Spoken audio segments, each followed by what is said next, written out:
In this video, we're going to be talking about the input impedance equation. It's a very important and useful equation, and you've probably seen it until now because it's written like this. You have ZL, which is the load, plus Z0 hyperbolic tangent of gamma L, where L is the length of the transmission line, and below we have Z0 plus ZL hyperbolic tangent of gamma L. Okay, so we're gonna derive it and see exactly how to arrive there, and in the meantime I'm gonna show you also some other very useful formulas. Okay, so we're gonna start from the general formula for the impedance, which is here. Since we're in transmission lines, it depends on x. So this is equal to v of x divided by I of x, which are just the general wave solutions, and they're made out of incident wave and a reflected wave. So above we have that Vx is equal to V plus x, which we'll call the incident wave, plus the reflected wave, which is V minus x, we'll call it like that.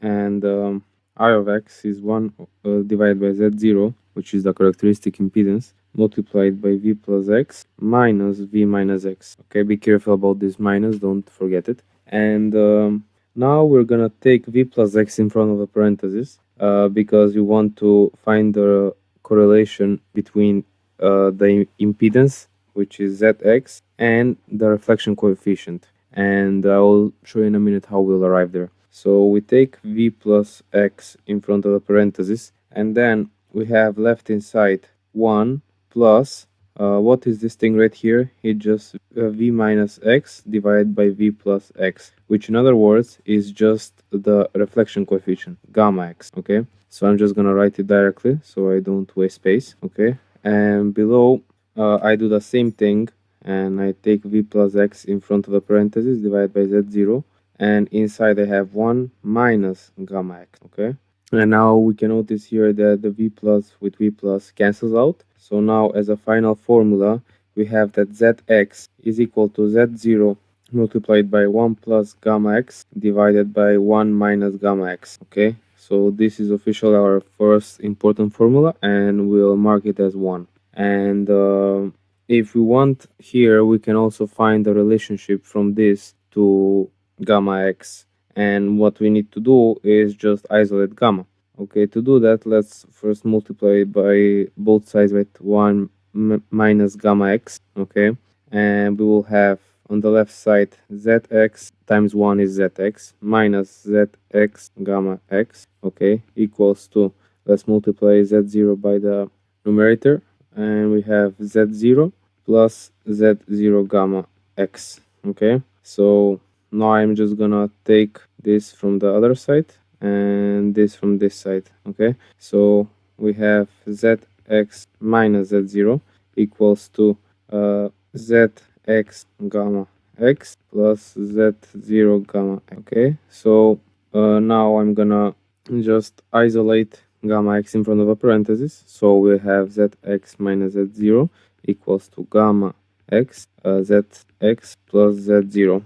And now we just have that gamma x equals to Zx minus Z0 and Zx plus Z0. So this is our second important formula, and yeah, we've again managed to successfully find a relationship between gamma and the impedance. Okay, so how we're gonna arrive until the input impedance in formula is the following way. First, notice here that we have a transmission line, and I'm gonna call x the distance if we're starting from the left towards the right, just like you're seeing right here in the picture. And x prime is the distance if we're starting from the right, like from the load towards the left. And but notice that in this equation, this is true for all x. So that means for every point in the transmission line. So if it's true for all x, we can also say x prime is the same thing for us. Okay? And this is true for all x. So it means we can also substitute x prime. So now we will take the first equation and just rewrite it with x prime. Okay, so we have Zx prime equals to Z0 1 plus gamma x prime divided by 1 minus gamma x prime. And from previous videos, we know that this is equal to Z0 1 plus the reflection coefficient when looking from the right is equal to gamma L e to the minus 2 gamma x prime and this is equal to 1 minus the same thing that we just wrote above. Okay, and now from the second formula we know that this right here can be, we can substitute with this formula. So here we have gamma x and zx, but if we have gamma l, we just substitute for zl, and let's do the same thing. Z0 1 plus, so we have zl minus z0, zl plus z0 e to the minus 2 gamma x prime divided by the same thing, just with a minus in between. Okay, and it's this thing right here. Okay, and now we just want to do one fraction above and one fraction below, so that will be equal to z0. So we just multiply the one by the denominator, so we have zl plus z0 plus zl minus z0, all multiplied by e to the minus 2 gamma x prime divided by the denominator. And we do the same thing also below, so we have zl plus z0 minus zl plus z0. Be careful here about the signs. All this multiplied by e to the minus 2 gamma x prime divided by the denominator. Okay, so notice here that these two cancel out, and so that means that afterwards we can just rewrite this clearly, and we multiply e to the minus 2 gamma x with everything inside. Okay, so we write zl e to the 2 gamma x, and but forgive me, I just made a small mistake. I didn't see something that the exponent should be just multiplied by the second part. So yeah, don't make that mistake. So now we can rewrite it finally clearly. Plus zl e to the minus 2 gamma x prime minus z0 e to the minus 2 gamma x prime divided by zl plus z0. Okay, so here we have minus zl e to the minus 2 gamma x prime plus z0 e to the minus gamma x prime.